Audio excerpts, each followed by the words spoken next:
Hey everyone, thanks for joining me. I'm always excited to meet travelers and especially photographers because I have a passion myself for photography. So I'm excited to have a conversation with Hemini. Welcome. Thanks. Thanks for having me, April. So, when did you start? Are you a photographer yourself? When did you start this passion for photography?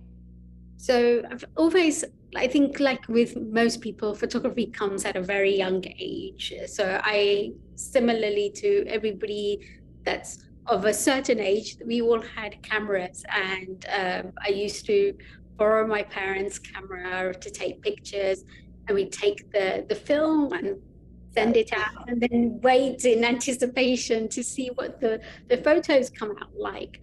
So that ever since then, I've just loved it. But coming more into the modern age, I have to say I don't really have a camera anymore. I'm a phone photographer now. So I tend to use my phone a lot more, just simply because Oh, it's so when, easy. yeah, when I'm traveling, with a small backpack, and uh, yeah, I'm normally a backpacker, so I don't have that much space, and also you don't want to carry big things around. So I'm happy just taking things with my phone now. So I'm more of a phone photographer, But and I wouldn't say, that's still so much fun. Like I tell people, I mean, the phones now take such amazing photos. Why not just use it? It's in your hand, it's easy to use, and it's so immediate. You can see the picture right away. yeah, So, you can. And also, like I love hiking and being outdoors. So it's just a lot easier because it's so compact to be able to then just quickly stick it in your pocket and zip it up while you're yes. over something else, or like if you're on a chairlift or whatever else you're on. And I understand you started a project called MuseScout. So tell us about MuseScout. So MuseScout is a platform that I just started recently to help professional photographers. So the idea is that we know that everybody's a photographer today, right? If you have a phone, you're a photographer. Lots of people have cameras. Everybody's a photographer or an amateur photographer. And then as things have moved on, thanks to the likes of Instagram, which has it's been great to democratize the Yes. act of photography, and there's been a lot of platforms where people can sell their prints, etc. But what I wanted to do was to go back and actually help the people that were considered professional photographers to sell their prints and their services in this big sea of photographers. And so with the idea of everyone becoming a photographer, I felt a little bit lost. And Yes. also, if you're a professional, so you've spent time educating yourself, going through university, colleges to learn photography, or you've taken up courses, or you've sat and you've perfected your art as much as you can.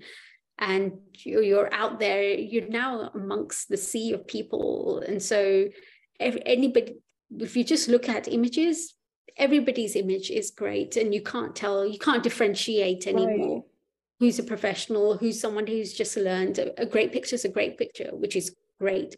But I felt that I wanted to create a space for those that had done it for a long time, and to slightly separate themselves from everybody else. So I put together a MuseScout basically, which was to sell their fine prints, and also their workshops they may have, Oh, and nice. also any commissions that they want to do. So that's why I created MuseScout. So I did that.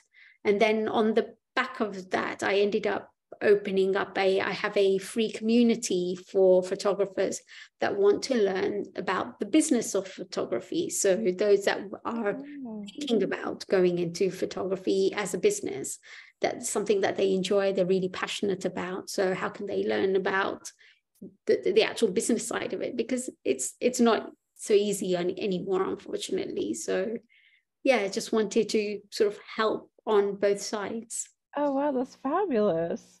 So, for professional photographers, do they pay to be on your site? Do you have categories, like if people are looking for a wedding photographer, or, tell me a little bit more about that for the photographers.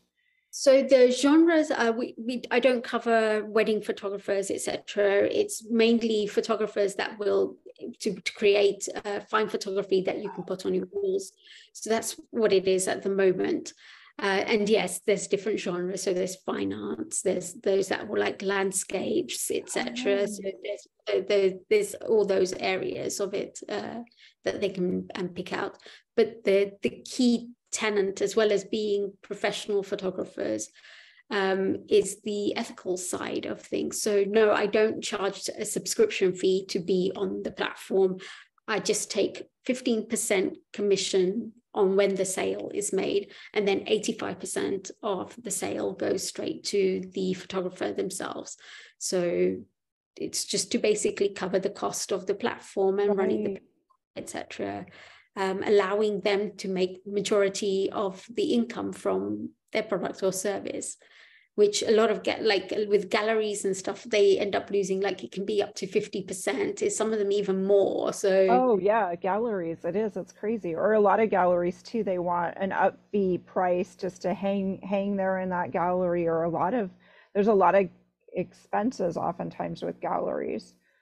yes, and so then when you go and you see something that's there for $10,000, you work it all back. You work out that maybe the actual the artist is maybe getting 2,000. I It could be know.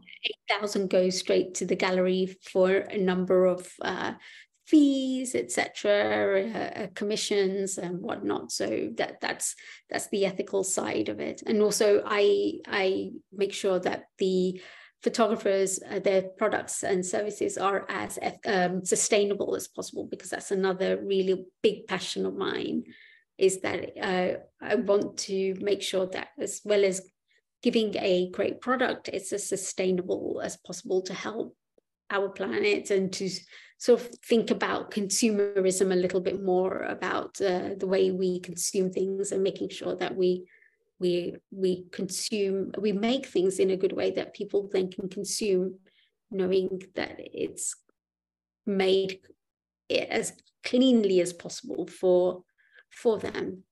Right. And that's a whole nother area. So to do that, are your artists then like using different papers, certain inks? Because I know, at least in America, a lot of photographers that I had spoken to, and this is going back several years, maybe more, to film days, when printed photography books, that you saw in Barnes and Noble or other big bookstores, a lot of times they were printing them overseas because of the inks, which did have, toxic things in them as such, and they weren't able to print in America, or they chose not to, let's say, because of the inks. So I have to say things have changed a little on that side of things. So the idea is that, yes, the paper today tends to be recycled paper, but it doesn't degrade the quality. And now a lot of the photographers, when they're giving their printing services out, they actually go to their local printers to make sure that it's as perfect as it can be. So they have that connection with the printer. It's not somebody who's abroad just because they're doing a cheap printing services. Right. So that's what they tend to do. So you have the paper that it's printed on. A lot of the times the photographers on MuseScout won't send it with the frame, so you can take it and then go and get it framed somewhere local, and you can also help your local trade there. It cuts down on the cost of delivery, but also the idea that when that delivery is happening, you're trying to keep things to a minimum, because the travel cost of getting from A to B is the biggest, carbon emission emitter. And so we until aeroplanes get cleaner, we know that that's not going to be possible, but we want to try and do as much as we can for it. And then in theory, a lot of the times is that once a piece of art is on your wall, it's going to be there long term, and it's going to be with you for a longer point in time. Whereas, for example, a television set, people will change that every 5 years, and some, those that hold it for much longer change it 10 years. But the chances are that whatever's hanging on your wall will be there for longer than your television set. So we are trying as hard as we can. I do have one photographer who's gone to quite good lengths, where he's found a local printer that's also a company that's global. And what he does is, so he will get it printed from the printer that's closest to the customer. Oh, Therefore, wow. you're getting it from the closest place that he knows that can print to the quality he wants. Therefore, the travel distance is shorter. So it's going all the way from UK to Australia, for example. Right. Especially when it's a large piece that you may be hanging on your home, or if you have a business, sometimes you want a really nice piece that's really going to be a focal point in your home. I mean, like you said, the travel costs can be huge in that case. Yeah, and that's still something that at least with me, I'm always grappling with, because sustainability is really important to me. So this is that one thing that I'm struggling with, is the actual getting the delivery sorted out, and how can we make that as clean as we can. But yeah, fingers crossed, the aviation industry is going to change sometime soon. Yeah, I know. That's a whole nother. Yeah. So talk about the photography. It sounds like the new photographers as well can go on and find community and find courses to learn some more of the business skills. That's a really exciting premise. Yeah, so it's actually just a community where we learn from each other. We also help each other create great collaboration, so you can work with each other, learn about something new. And sometimes with the business side, we're so fixed in we have an idea in our own head, and we can't see the wood from the tree. So sometimes just to get somebody to give you a different perspective can all of a sudden really open up the horizons for a photographer. So that's what we're working on at the moment. That's great. So are you putting some of your own photography into either of these projects? So no, I'm keeping my own photography firmly out. Occasionally, I post my own photography, just to say, to bring a little bit of me in there, and not just keep it blank for the other photographers. But yeah, at the moment, no. But we will see. Never, that door is never shut. Yeah. So who are some of the artists photographers that you most admire on MuseScout? Do you have a couple to share with us? Yeah, there's actually a good few. So there's part of the ethical thing is to also open it up so everybody is on the same platform. It's the way everybody is on the same level when they put their photography out, regardless of their background, their gender, etc. Yeah. So that's the nice thing. So I have a really nice photographer from Costa Rica.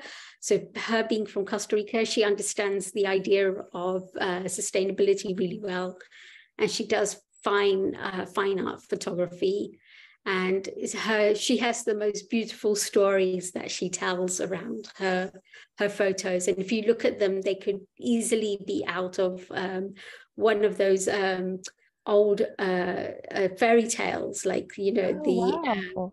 the Andersons, and the pictures that look like they could easily be out from there. So Do you mind Gabby, sharing her name? I'd be curious to yeah, see. Gabriella Gabriella, we'll have to look up her photos and share. What's her last name? Segura. Oh, you'll have to tell me, send me a note so we can put it in the show notes, because I bet, because that's just it. Photos often they tell a story just by viewing them visually. They they lend themselves well to writers and, what might be happening in this scene or with this character or in this landscape. Oh, that's fabulous. Yeah, so it's nice. And then one of our other photographers, Matt, he's just got his exhibition on wildlife animals at the moment. So he's got his own exhibition where he went to the Masai Mara in Kenya Wow. and was there for a number of weeks following basically certain animals. So he's got to kind of know them in an individual manner. So his exhibition is actually called Individuals. So Oh, nice. and it's also bringing that travel side back in. The travel photography and animal photography is just amazing. Wow. Really Well, and I love that seeing, you have photographers from various parts of the globe that they're living in or, passionate about. I think that really adds flavor to the overall project. yeah, exactly. And I think that's one thing I want to do, and that's also where I'm trying to get more photographers from across the world on there, so they can get a chance to showcase their pieces just as much as anybody else can. So really have it as an open, level playing field. Yeah.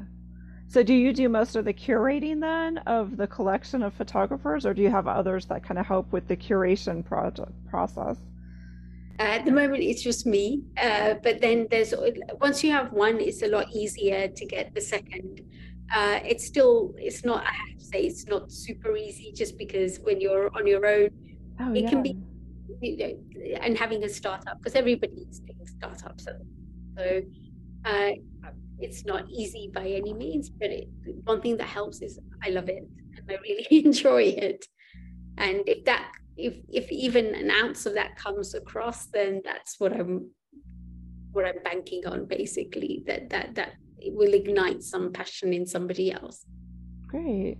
So where can we see Muse Scout? Do you want to shout out the website or is it just on Instagram? So it's on, we've got the website, which is on MuseScout.com. Okay. We have an Instagram page that I'm still trying to grow. So that'd be really nice if we get some followers.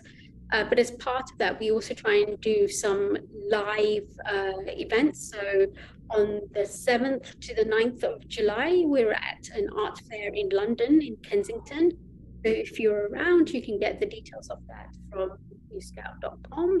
And also I'm collaborating with Matt on his exhibition for the individuals, the wildlife, and we're collaborating with a London supper club with Oh, us. We're wow. doing an evening of wildlife photography over dinner, and that will be an amazing experience. And that's on the 19th of July. So if you're in London and you'd like to come to that, that's also on musescout.com. You can get all the details. Oh, wow. These all sound fabulous. Just the whole, evening of the photos and meeting the photographer and interacting. It sounds amazing. Yeah, and he's really nice. So he'll give, like, if you want to bring your own photos along, he can tell you how to improve them and give you feedback, etc. So he's super approachable. So Oh, this is all fabulous. Thank you so much, Hermione. no worries. Thanks for having me, April. So I'll share the information in the show notes, everyone who's listening. And if you're in London, these sound like two amazing experiences to go check out. And I think travelers too, we always have a fascination to see what others are capturing and what their eyes are seeing. So I highly suggest checking out. And you mentioned a London art fair. Was that it? Yeah, so the one on 7th of July is a London Art Fair in Kensington. And yeah, we've got a stall. So I'll be on A7. So if you happen to pass by and you've heard the podcast, then do come and say hello. Yeah, definitely. Thanks again.